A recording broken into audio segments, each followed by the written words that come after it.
સંધાન all Gujarat integrated classroom.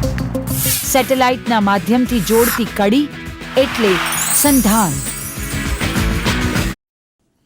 નમસ્કાર વિદ્યાર્થી મિત્રો, સંધાનના કાર્યક્રમમાં બોમ એટલે કે ઓર્ગેનાઇઝેશન મેનેજમેન્ટના આ ટોપિકમાં આજે એક સરસ મજાનો વિષય લઈને આપણે આવીએ છીએ. હું પ્રાધ્યાપક doctor Kamlesh Dave, Bhalodia women's college Rajkot, associate professor અને સૌરાષ્ટ્ર યુનિવર્સિટીનો કોમર્સ એકાઉન્ટન્સીમાં PhD ગાઈડ તરીકે સેવા આપી રહ્યો છું. વિદ્યાર્થી મિત્રો, આજનો આપણો ટોપિક છે ફાઇનાન્સ ફંક્શન એટલે કે નાણાં કાર્ય. કંપનીના પર્યાવરણમાં કે ઉદ્યોગ ધંધામાં સૌથી વધારે જે પ્રશ્નો થાય છે, આ પ્રશ્નો નાણાકીય સમસ્યાઓને કારણે સર્જાતા હોય છે. એટલે કે જ્યારે પ્રશ્નોના મૂળમાં જઈને આપણે તપાસ કરીએ ત્યારે ફરીથી એ મૂળ નાણાકીય સમસ્યાઓનું ઘર જ જોવા મળે છે. સીધી કે આડકતરી રીતે દરેકે દરેક પ્રશ્નો નાણાં સાથે સંબંધિત હોય છે, જેને આપણે અવગણી શકતા નથી.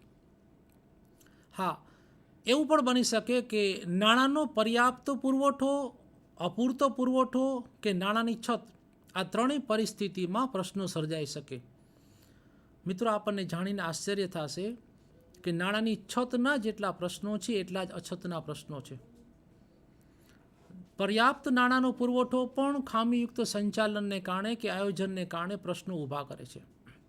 અને એટલે જ પુરવઠાને મહત્ત્વ ન આપતા ધંધામાં નાણાકીય સંચાલનને વધારે મહત્ત્વ આપવું જોઈએ. ધંધામાં નાણાંનું કાર્ય શું છે? આજનો આપણો ટોપિક છે ફાઇનાન્સ ફંક્શન એટલે કે નાણું શું કાર્ય કરે છે. અને જ્યારે નાણાં કાર્યની વાત આપણે કરી છીએ ત્યારે સૌ પ્રથમ આપણે નાણાંનું મહત્ત્વ સમજવું જોઈએ. જુદા જુદા લેખકો એવું કહે છે કે નાણું કે મૂડી જે છે એ ઉદ્યોગોનું લોહી છે, જે ઉદ્યોગોની રુધિરાભિસરણ વ્યવસ્થા છે. એટલે કે તમામ નાણાકીય વ્યવહારો જે છે એનું સર્ક્યુલેશન કે એની સર્ક્યુલેટ સિસ્ટમ જે છે એ ફાઇનાન્સ ફંક્શન ઉપર આધારિત છે. જો કોઈ પણ ધંધાદારી પ્રવૃત્તિમાંથી કે કોઈ પણ ઔદ્યોગિક એકમને જુદા જુદા કાર્યોમાંથી નાણું ખેંચી લેવામાં આવે તો દરેકે દરેક પ્રવૃત્તિ કે દરેકે દરેક કાર્ય જે છે એ મૃતપાય થઈ જાય છે. એટલે કે બીજી રીતે કહીએ તો કોઈ પણ પ્રકારના કાર્યોની કે ધંધાની પ્રવૃત્તિઓની નાણાંની ગેરહાજરીમાં સ્થિતિ તપાસવા જઈએ તો એ લગભગ અશક્ય જેવી કહેવાય છે. એટલે કે નાણાંની ગેરહાજરીમાં કોઈ પણ કાર્યો સારી રીતે પાર પાડી શકાતા નથી. નાણાંનું કાર્ય શું છે? મહત્ત્વ તો છે જ. જે વિભાગને જેટલી નાણાંની જરૂરિયાત હોય એ નાણું એને આપણે પર્યાપ્ત પ્રમાણમાં જે તે સમયે પૂરું પાડવું જોઈએ. જરૂરી નાણાં જરૂરી સમયે જરૂરી સમય માટે જો પ્રાપ્ત થાય તો જ એ ધંધાને સફળતા અપાવી શકે છે. નાણાં કાર્ય શું છે એની કેટલાક અર્થઘટન અને કેટલીક વ્યાખ્યાઓ મિત્રો આપણે સ્ક્રીન ઉપર જોઈએ, જે આપણને નાણાં કાર્યનો અર્થ વધારે સ્પષ્ટ કરવામાં મદદરૂપ થાય છે. સ્ક્રીન ઉપર આપણે જોશું કે નાણાં કાર્ય માટે લોકો અલગ અલગ પ્રકારના અર્થઘટનો કરતા હોય છે. જ્યારે ધંધાની સૌ પ્રથમ શરૂઆત કરવામાં આવે અને જ્યારે ધંધો બંધ કરવો પડે એટલે કે વિસર્જનનો સમય આવે તે દરેક પરિસ્થિતિમાં નાણું પોતાની ભૂમિકા ભજવે છે. સામાન્ય શબ્દોમાં કહીએ તો વોટ ઇઝ બિઝનેસ ફંક્શન? નાણાંનું ખરેખર કાર્ય શું છે? જ્યારે ધંધામાં નાણાકીય આયોજનો તૈયાર કરવામાં આવે છે એટલે કે નીતિ વિષયક નિર્ણયો લેવામાં આવતા હોય છે, ત્યારથી શરૂ કરી અને ધંધાનું વિસર્જન થાય ત્યાં સુધીની ઉદ્યોગ ધંધાની દરેકે દરેક પ્રવૃત્તિ જે નાણાં વ્યવસ્થાનો એક ભાગ છે, નાણાં વ્યવસ્થા સાથે સંબંધ ધરાવે છે. એટલે કે ધંધો શરૂ થાય એ પહેલાં, ધંધાના અસ્તિત્વ દરમિયાન અને ધંધાનું વિસર્જન થાય ત્યાં સુધીના દરેકે દરેક કાર્યમાં આપણે નાણાં વ્યવસ્થાને કે નાણાં કાર્યને અગત્યતા આપવી પડે છે. નાણાંની મર્યાદિત વ્યાખ્યાઓ જોઈએ. જુદા જુદા લેખકો નાણાં કાર્યનું અર્થઘટન પોતાની અલગ અલગ પ્રવૃત્તિઓ દ્વારા કે પોતાના અનુભવો દ્વારા કરતા હોય છે. શ્રી F.W. પાઇસની આપણે વ્યાખ્યા જોઈએ. જો કે આ ખ્યાલ નાણાં માટે મર્યાદિત ખ્યાલ છે, તેમ છતાં એમના અનુભવના આધારે, એમના નિચોડના આધારે એમણે જે નાણાં કાર્યની વ્યાખ્યા અત્રે પ્રસ્તુત કરેલી છે આપણે સમજીએ. જ્યારે ધંધામાં નાણાંની જરૂર પડે ત્યારે નાણું મળી રહે તેવી વ્યવસ્થા કરવી એ નાણાંનું કાર્ય છે. મિત્રો, આ વ્યાખ્યામાં માત્ર નાણાંની પ્રાપ્તિને અગત્યતા આપવામાં આવેલી છે. એટલે કે માત્ર જરૂરી નાણું મેળવવું. પુરવઠો મહત્વનો છે. સંચાલન ખામીયુક્ત હશે તો મિત્રો આ પુરવઠો ધંધાને વિકાસ અપાવી શકશે નહીં, સફળતા અપાવી શકશે નહીં. તો FW પાઇસની આ વ્યાખ્યામાં નાણાંની જરૂરિયાતને ધ્યાનમાં રાખવામાં આવેલું છે કે જ્યારે જરૂર પડે ત્યારે નાણું મળી રહે તેવી વ્યવસ્થા કરવી એટલે નાણાં કાર્ય. જો નાણાંનો વિસ્તૃત ખ્યાલ જોઈએ તો એ નાણાંની પ્રાપ્તિ કરતાં કંઈક જુદી વાત રજૂ કરે છે. વિસ્તૃત વ્યાખ્યા મુજબ ધંધાના રોકડ વ્યવહારો સાથે સંકળાયેલા તમામ વ્યવહારો એટલે નાણાં કાર્ય. મિત્રો, ધંધાના દરેકે દરેક કાર્યો કોઈક ને કોઈક રીતે અંતિમ તો રોકડ સાથે સંકળાયેલા હશે. બીજા શબ્દોમાં કહીએ તો ધંધાનું કોઈ કાર્ય એવું નથી કે જે રોકડ સાથે સંબંધિત નહીં હોય. હા, એવું બની શકે કે ઉધાર ખરીદી કે ઉધાર વેચાણ હોય, એને આપણે બિન રોકડ કહીએ, કે ઘસારા જેવા વ્યવહારોને આપણે બિન રોકડ કહીએ. પણ એ મિત્રો ટૂંકા ગાળા માટેના બિન રોકડ વ્યવહારો છે. લાંબે ગાળે તો વેપારીઓ પાસેથી ઉધાર ખરીદીના નાણાં ચૂકવવા જ પડશે અને ગ્રાહકોને કરેલા ઉધાર વેચાણની રોકડ વસૂલાત પણ કરવી પડશે. જે યંત્રો ઉપર તમે ઘસારા ભંડોળની જોગવાઈ કરો છો એ ઘસારા ભંડોળમાંથી ભવિષ્યમાં ફરીથી તમારે મિલકત વસાવી જ પડશે અને ત્યારે પણ નાણાંની ચૂકવણી કરવી પડશે. તો ટૂંકા ગાળામાં કોઈક વ્યવહારો એવા હશે કે જે રોકડ સાથે સંબંધિત ન હોય, પરંતુ લાંબે ગાળે તો તમામે તમામ વ્યવહાર રોકડ સાથે સંબંધિત હોય છે. અને વિસ્તૃત વ્યાખ્યા એને જ કહેવાય કે જે ધંધાના દરેકે દરેક વ્યવહારોને આવરી લેતી હોય. તો ધંધાના રોકડ વ્યવહાર સાથે સંકળાયેલા તમામ વ્યવહારો એટલે નાણાં કાર્ય, જે રોકડનો ખ્યાલ દર્શાવે છે. નાણાં કાર્યના કેટલાક બીજા અભિગમો જોઈએ. અભિગમ સંબંધિત બે અલગ અલગ વ્યાખ્યાઓ આપણી સમક્ષ પ્રસ્તુત છે. સૌ પ્રથમ શ્રી હાવર્ડ અને અપ્ટન પોતાનો ખ્યાલ રજૂ કરે છે. ધંધાના ધ્યેયને સફળતાપૂર્વક પાર પાડવા માટે જરૂરી નાણાં મળી રહે તેમજ પાક્યા તારીખે દેવું ચૂકવી શકાય તેવી નાણાકીય વ્યવસ્થા. હવે મિત્રો, જો FW પાઇસ અને હાવર્ડ અપ્ટનની બંને વ્યાખ્યાઓમાં સૈદ્ધાંતિક રીતે બહુ મોટો તફાવત જોવા મળે છે. શ્રી FW પાઇસ એવું જણાવતા કે જ્યારે જરૂર પડે ત્યારે નાણું મળી રહે તેવી વ્યવસ્થા કરવી, એટલે કે માત્ર નાણાંનો પુરવઠો પ્રાપ્ત થઈ જાય એટલે ધંધાનો વિકાસ નિશ્ચિત છે. જ્યારે હાવર્ડ અને અપ્ટન થોડોક આગવી ખ્યાલ અને સૂઝબૂઝપૂર્વકનો વિસ્તૃત ખ્યાલ રજૂ કરે છે અને જેમાંથી FW પાઇસની આપેલી વ્યાખ્યાની મર્યાદા પણ આપોઆપ દૂર થતી જોવા મળે છે.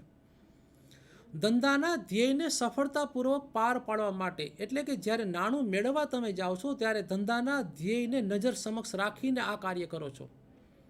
ધંધાના ધ્યેયને સફળતાપૂર્વક પાર પાડવા માટે નાણાં મળી રહે, એટલે કે નાણાંની પ્રાપ્તિને તો અહીંયા પણ આપણે અગત્યતા આપશું જ. નાણાંની ગેરહાજરી વગર કોઈ પણ ધંધાકીય કાર્ય શક્ય જ નથી. પરંતુ ઉપરાંતમાં આગળ જોતા જોઈએ કે પાક્યા તારીખે દેવું ચૂકવી શકાય તેવી વ્યવસ્થા, એટલે કે નાણાંનો એકમાત્ર વ્યવહાર ધ્યાનમાં ન રાખતા ઉભય પક્ષે બંને વ્યવહાર ધ્યાનમાં રાખવા જોઈએ. નાણાંની પ્રાપ્તિ અને નાણાંની ચૂકવણી. જરૂર પડે ત્યારે નાણું મળી રહે અને પાક્યા તારીખે દેવું ચૂકવી શકાય. મિત્રો, એક સરસ મજાનું ઉદાહરણ આપણી સમક્ષ અત્યારે ટીવી પ્રોગ્રામો ઉપર આપણે વારંવાર જોઈએ છીએ કે ભારતની 17 જેટલી જુદી જુદી બેન્કો ચૂકવણીના આ પ્રશ્નોથી અત્યારે મુશ્કેલીમાં મુકાઈ ગયેલી છે.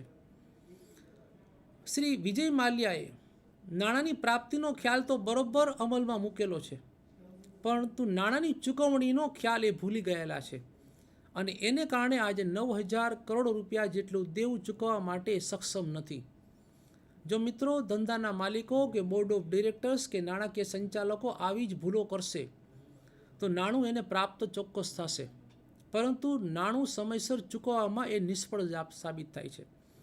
તો નાણું મેળવવું ઉપરાંત પાક્યા તારીખે દેવું ચૂકવી શકાય એવી વ્યવસ્થાને આપણે નાણાં કાર્યનો આધુનિક અભિગમ કે ખ્યાલ કહીએ છીએ. Professor M. કિમ્બાલ તો એનાથી પણ એક આગળનું સ્ટેપ અત્રે રજૂ કરે છે. એક વધુ વાત સરસ રીતે ઉમેરી અને પોતાની વિસ્તૃત વ્યાખ્યા અહીંયા રજૂ કરેલી છે. નાણાં કાર્ય એટલે નાણાંની પ્રાપ્તિ, નાણાંનો કાર્યક્ષમ ઉપયોગ અને નાણાંની યોગ્ય વહેંચણી. એટલે કે નાણું પ્રાપ્ત કરવું, જે કાર્યને જેટલા નાણાંની જરૂર છે એટલી જ યોગ્ય એની ફાળવણી કરવી, અને ફાળવણી કર્યા બાદ એ નાણું અયોગ્ય જગ્યાએ વપરાતું તો નથી એની દેખરેખ કે અંકુશ રાખી અને જે તે કાર્યમાં નાણાંનો કાર્યક્ષમ ઉપયોગ કેટલું વળતર આપે છે એનું પણ અહીંયા માપદંડ મેળવવામાં આવે છે. મિત્રો, એલોકેશન ઓફ ફંડ એ ખ્યાલ આપણને બરોબર ખબર છે કે માત્ર નફાની ફાળવણી જેમ આપણે કરીએ છીએ એમ રોકડની ફાળવણી કરી દે કે મૂડીની ફાળવણી કરી દે છે તો ફાળવણી કરવાથી કોઈ કાર્ય સિદ્ધ નથી થતું. જે વિભાગને કે જે કાર્યને ખરેખર જેટલું નાણું ફાળવવામાં આવેલું છે એ વિભાગે ખરેખર એનો કાર્યક્ષમ ઉપયોગ કરેલો છે કે નહીં એ બાબત તપાસવાનું પણ નાણાં કાર્યનો એક ભાગ છે. એટલે કે હાર્વર્ડ અને અપટન કરતાં એક વધુ બાબત અહીંયા આપણને ઉમેરાયેલી જોવા મળે છે જે નાણાં કાર્યની વ્યાખ્યાને સંપૂર્ણ બનાવે છે. નાણાંની પ્રાપ્તિ, નાણાંનો કાર્યક્ષમ ઉપયોગ અને નાણાંની યોગ્ય વહેંચણી. કોઈ એક વિભાગને તમે નાણાંની વધારે ફાળવણી કરી દો, બીજા વિભાગને નાણાંની અપૂરતી ફાળવણી થાય તો એ અયોગ્ય વહેંચણી છે. અને તો એક જ પ્રકારના ધંધામાં અલગ અલગ વિભાગોમાં નાણાંની અયોગ્ય ફાળવણીને કારણે ધંધામાં નાણાંની છત કે અછતના પ્રશ્નો સર્જાઈ શકે છે. તો મિત્રો, આપણે આ જુદા જુદા 3 થી 4 ખ્યાલો જોયા. એક વિસ્તૃત વ્યાખ્યા કે જે ધંધાના રોકડ વ્યવહારો સાથે સંબંધિત છે. FW પાઇસની વ્યાખ્યા કે જે માત્ર નાણાંની પ્રાપ્તિને મહત્ત્વ આપે છે. હાર્વર્ડ અને અપટન નાણાંની પ્રાપ્તિ અને દેવાની ચૂકવણીને મહત્ત્વ આપે છે.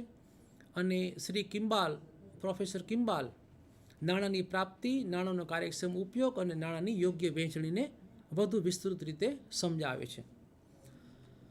મિત્રો, નાણાં કાર્યનું મહત્ત્વ જોઈએ. શા માટે નાણું મહત્ત્વનું છે? અલગ અલગ દૃષ્ટિકોણથી જ્યારે નાણાંનું મહત્ત્વ આપણે સમજીએ છીએ ત્યારે રાષ્ટ્રીય વિકાસ અને સમૃદ્ધિ એ નાણાં કાર્યના પાયાનો ખ્યાલ છે. બીજા દૃષ્ટિકોણમાં સામાજિક દૃષ્ટિકોણ કે સમાજના જુદા જુદા પ્રકારના વર્ગો નાણાં કાર્યની કેવી રીતે વંચિત રહી શકે છે અથવા તો નાણાં કાર્યથી કેવી રીતે અસર કરતા બને છે. અને ત્રીજો વર્ગ એટલે કે માલિકો કે જે સમાજમાંથી મૂડીરોકાણ પાસેથી જુદા જુદા સ્વરૂપે મૂડી કે નાણાકીય ભંડોળો એકત્રિત કરે છે અને એના આધારે પોતાના ધ્યેયો સિદ્ધ કરે છે. મિત્રો, એવું કહેવાય છે કે જ્યારે રાષ્ટ્રીય વિકાસ અને સમૃદ્ધિની વાત કરીએ છીએ ત્યારે ખેતી પ્રધાન દેશ અને ઔદ્યોગિક દેશ આ બંને વ્યાખ્યાઓ આપણને ખબર છે. ઉદ્યોગોનો વિકાસ કરવા માટે નાણું જરૂરી છે અને જ્યારે નાણાં કાર્યથી ઉદ્યોગોનો વિકાસ થાય છે ત્યારે ઉદ્યોગો દ્વારા ઉત્પાદિત થતી જુદી જુદી ચીજવસ્તુઓ કે સેવાઓનો લાભ પણ રાષ્ટ્રને જ મળે છે. રાષ્ટ્રનું કુલ ઉત્પાદન વધારવા માટે કે GDP વધારવા માટે નાણાં કાર્ય સૌથી મહત્ત્વની ભૂમિકા ભજવે છે. અને આપણે મિત્રો જાણીએ છીએ કે આજે વિશ્વમાં સૌથી વધારે GDP આપણા ભારત દેશનો છે. એનું કારણ જે છે કે અન્ય રાષ્ટ્રોમાં કોઈક જગ્યાએ વિકાસની તકો ઓછી છે અને બીજા રાષ્ટ્રો એવા છે કે જેમની પાસે ભંડોળ છે પણ એમની પાસે વિકાસનો ચોક્કસ દૃષ્ટિકોણ નથી. અને માટે જ આજે ચાઇના જેવા સૌથી મોટા વસ્તી ધરાવતા દેશ કરતાં પણ ભારતનો GDP આગળના ક્રમે છે. 7.7% વૃદ્ધિ દર પ્રાપ્ત કરવો એ નાણાં કાર્યની સફળતાનો શ્રેય છે. તો રાષ્ટ્રીય વિકાસ અને સમૃદ્ધિની દ્રષ્ટિએ પણ નાણાં કાર્ય મહત્ત્વનો ભાગ ભજવે છે. સામાજિક દ્રષ્ટિએ સમાજના 4 જુદા જુદા વર્ગો હું અત્રે રજૂ કરું છું. એક રોકાણકાર વર્ગ જે ધંધામાં મૂડી રોકાણ કરે છે. બીજા કામદારો, શ્રમિકો કે અમલદારો કે જે ધંધામાં શ્રમનું અથવા તો નિર્ણયકરણની કામગીરીનું કે વહીવટી કાર્ય કરે છે, આવા કામદારો. ત્રીજો પક્ષકાર છે સમાજનો સરકાર અને ચોથો પક્ષકાર છે દેશ. હવે મિત્રો, 1 મિનિટ માટે આપણે વિચારીએ કે જો નાણાં કાર્ય નિષ્ફળ સાબિત થાય, નાણાં વ્યવસ્થા અયોગ્ય સાબિત થાય, નાણાકીય સંચાલન ખામીયુક્ત સાબિત થાય તો સમાજના આ જુદા જુદા વર્ગ શું ગુમાવશે? જો નાણાં કાર્ય નિષ્ફળ સાબિત થાય તો રોકાણકાર પોતાની મહામૂલી બચતો ગુમાવશે, કામદારો રોજગારી ગુમાવશે, સરકાર કરવેરાની આવક ગુમાવશે અને દેશ ઉત્પાદન ગુમાવશે.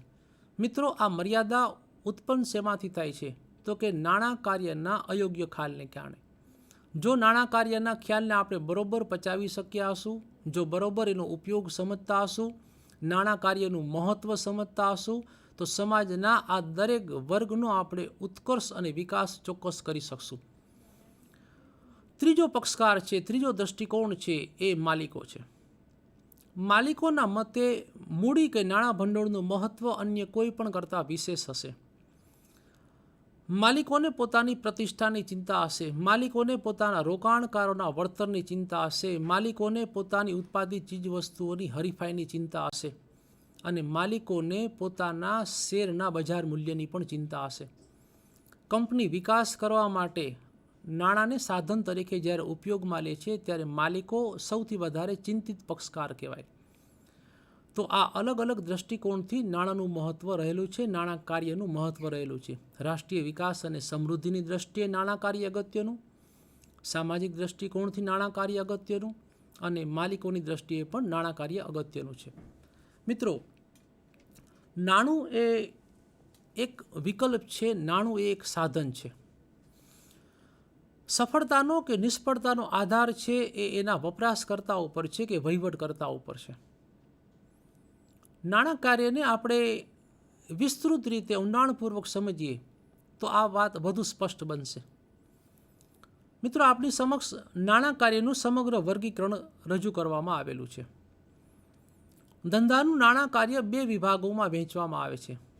એક સંચાલકીય નાણાં કાર્ય અને બીજું વહીવટી નાણાં કાર્ય. સંચાલકીય નાણાં કાર્ય એટલે એવું નાણાં કાર્ય કે જ્યાં માત્ર નિર્ણયકરણની કામગીરી કરવામાં આવે છે અને વહીવટી નાણાં કાર્ય એટલે એવું નાણાં કાર્ય કે જે નિર્ણયકરણનો અમલ પૂર્ણ કરવા માટે સહયોગી ભૂમિકા ભજવે છે. મિત્રો, નાણાં કાર્યની સફળતા માટે સંચાલકીય નાણાં કાર્ય અને વહીવટી નાણાં